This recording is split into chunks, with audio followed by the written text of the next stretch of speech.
back pain. I don't have back pain now at all, at least as far as, I mean, gosh, touch wood. I don't really have back pain at the moment, which is really great. I haven't had any significant back pain for decades. And actually with one interesting exception.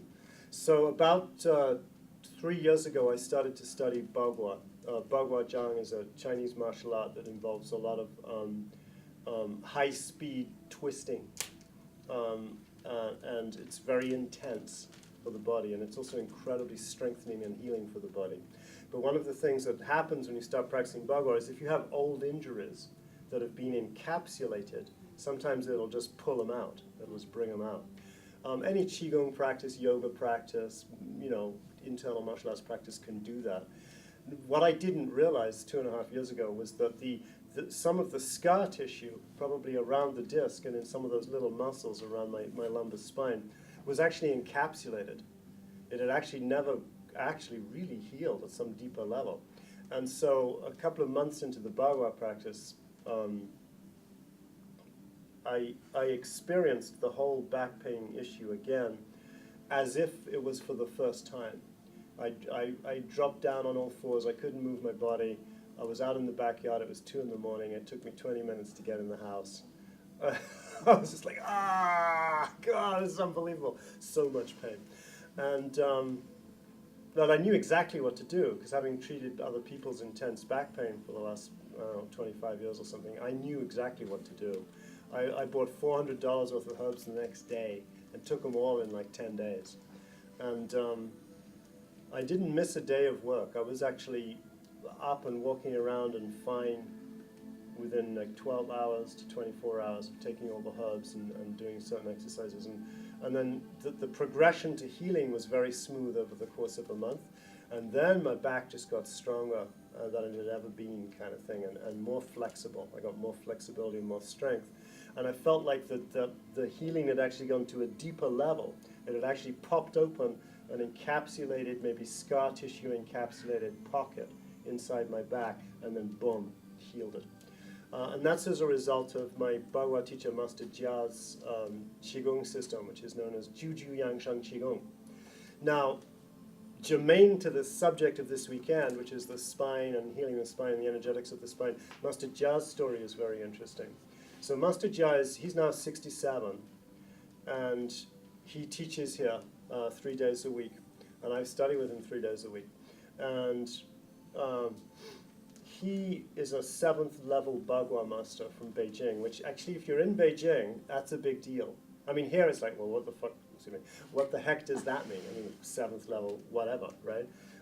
But I actually got the opportunity to be with him in Beijing a couple of months ago for a couple of weeks, and it was amazing to watch how, like, doors just opened for him. He never had to pay for anything. He was kind of revered. So there's a certain status to that we don't get in the West about the different levels of mastery and so on. But they get it in Beijing. So he's a 7th level Bagua master and also a Chen-style Tai Chi disciple of Feng Zhiqiang and a Qigong master.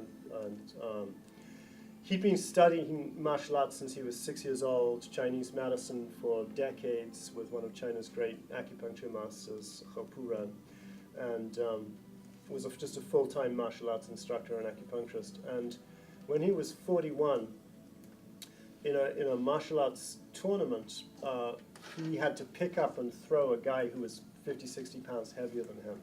And he won the tournament. He threw the guy down, and then very shortly thereafter, his spine just blew out totally. And when they X-rayed and stuff, he had actually sheared through his lumbar spine. He lost all bladder control, all bowel control, and all sensation to his legs. He couldn't feel his legs. He could stick a knife in them, couldn't feel it, and he couldn't control his legs. And so he, tried acupuncture and all kinds of things for about 3 months, and nothing was helping. And so they told him that he would probably never walk again, and he would certainly never teach martial arts again. And he was a martial arts practitioner who was very well known as a teacher, and he was like sort of moving up in the ranks. And but now he was on all fours. He had no control over his lower body. So finally he decided to do surgery, and they sliced him open. And if you look at his back, it's just, there's a lot of scars on his back. It's quite crazy. Whatever they did, it was pretty intense. So they cut him open, and they removed some fragments of bone, and they took out, I think, probably some disc material, and they sewed him back together, and it didn't really help. So he went back home, and he still couldn't really walk properly. And then the scar opened up, and his spine came out. And they had to take him back in and try and sew him back together. And so at this point, I would imagine this must have been very intensely shocking for him emotionally and psychologically as well as physically, because what he did was full-time teach martial arts, and couldn't walk. So he started to practice Qigong, because he'd spent his life studying martial arts and Qigong. He knew a lot of Qigongs. And so he started practicing Qigong on all fours, on his hands and on his knees and on his legs. And he practiced Qigong about 12 hours a day, because what else are you going to do if you can't walk, right? And if you've had surgery and acupuncture and the next thing, nothing's working. So he practiced Qigong for about 12 hours a day, and gradually, he got his body working again. He started to get sensation back in his legs and motor function in his legs. He gradually got bladder and bowel control back. The whole thing took at least a year to just get back to sort of some semblance of functionality. And he just kept on doing his Qigong, and at that point I think he was retired from working for a while. He was just practicing a lot of Qigong and healing. And here's the thing. He went from not being able to walk, not having bladder control, not having bowel control, having no sensation in his legs, and no motor control of his legs, to 3 years after that, he actually won the Chinese national Bagua tournament for his forms, for his Bagua forms. Now, if you've ever watched Bagua, it's very high speed, spiraling, turning, twisting, up and down. It demands a tremendous amount of physical control and flexibility. So to be able to do it after a back injury like that is kind of freaky. To be able to win national tournament after an injury like that is just like totally freaky. So that's cool. That demonstrated self-healing, right, on a very, very deep and profound level. And so Master Jia, from his experiences of healing his own back, he created a Qigong system, which he calls Juju Yangshang Qigong, which means 99 longevity Qigong. And so it's his Juju Yangshang Qigong that I practiced when I got my little back recurrence 2.5 years ago. That got me not missing a day of work and fully functional a week later, and then just increased the healing to the point that, obviously my back then became stronger than it had ever been before. So we'll go through a little bit of, some of the basics of some of his work for the spine and the hips during this weekend. And I invite you all to consider studying with Master Jia. He's 67 years old. I think he came to America because it's often a dream of the Chinese, especially from that generation. If they grew up, through the Cultural Revolution and so on, there's always this dream to sort of go to, Europe or America or Australia and so on. And also, Beijing is very, very polluted.